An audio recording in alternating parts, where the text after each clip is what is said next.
CSK அணியில் வந்து பார்த்திங்கன்னா வந்து தோனி வந்து பார்த்திங்கன்னா வந்து இந்த சீசனோட வந்து பார்த்திங்கன்னா வந்து ரிட்டையர்ட் ஆகிறதுக்கான அதிக வாய்ப்பு வந்து பார்த்திங்கன்னா வந்து சிஎஸ்கே அணியில் வந்து பார்த்திங்கன்னா வந்து நிர்வாகமே தெரிவிச்சிருக்காங்க. குறிப்பாக சொல்லப்போனால் பஞ்சாபுக்கு எதிரான போட்டியில் வந்து தோனி 50வது இடத்துல இருந்ததுக்கு ஹர்பன் சிங் மாதிரி முன்னாள் பிளேயர்கள் வந்து பார்த்திங்கன்னா வந்து ஒரு கண்டனம் தெரிவித்த நிலையில் வந்து சிஎஸ்கே தரப்புலேயே வந்து பார்த்திங்கன்னா வந்து நல்ல ஒரு எக்ஸ்ப்ளனேஷன் கொடுத்துருந்தாங்க.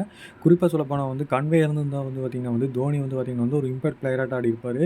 இல்லைன்னா சில மேட்ச்கள் ஓய்வு எடுத்திருப்பார். கன்வே வந்து கீப் பண்ணி சொல்லிட்டு, ஆனால் கன்வே இல்லாத காரணத்தினாலேயே வந்து பார்த்திங்கன்னா வந்து சென்னை சூப்பர் கிங் அணி வந்து பார்த்திங்கன்னா வந்து தோனி ஆட வேண்டிய கட்டாயம் ஏற்படுச்சு அப்படிங்கிற மாதிரி சொல்லியிருந்தாங்க.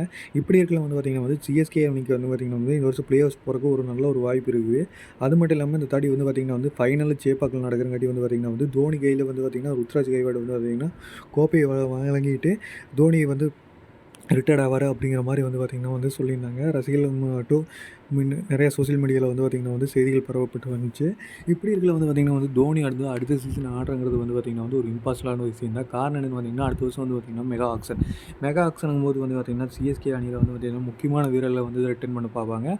தோனி இருக்கிறதுன்னு சொல்ல வந்து அவர் ரிட்டர்ன் பண்ண பார்ப்பாங்க. ஆனால் வந்து தோனி அப்படி இருக்கிறதுன்னு சொல்லிட்டு வந்து வேற ஒரு முக்கியமான வீரர்களை வந்து பார்த்திங்கன்னா வந்து ரிட்டர்ன்ஸ் ஆக்ஷனில் வந்து இழக்க வேண்டியதாக இருக்கும். ஆக்ஷன் கூட போனால் மறுக்க அந்த பிளேயர் எடுக்க முடியுங்கிறது வந்து பார்த்திங்கன்னா வந்து ரொம்ப ஒரு கஷ்டமான விஷயமாகவே ஆயிடும். இதனாலேயே வந்து பார்த்திங்கன்னா வந்து தோனி அது மட்டும் இல்லாமல் தோனி வந்து பார்த்திங்கன்னா கிரிக்கெட் நம்மளால் விளையாடுறதுல ஒரு ஐபிஎல் தான் விளையாண்டுருக்காரு.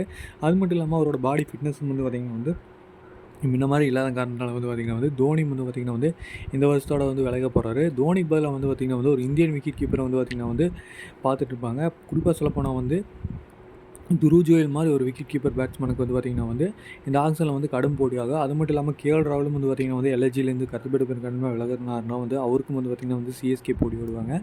இப்படி இருக்கையில் வந்து பார்த்திங்கன்னா வந்து சிஎஸ்கே அணியில் வந்து பார்த்திங்கன்னா வந்து அடுத்த தாட்டி வந்து ஸ்டார் விக்கெட் கீப்பரை வந்து நம்ம புது ஸ்டார் இந்தியன் விக்கெட் கீப்பரை எதிர்பார்க்கலாம்.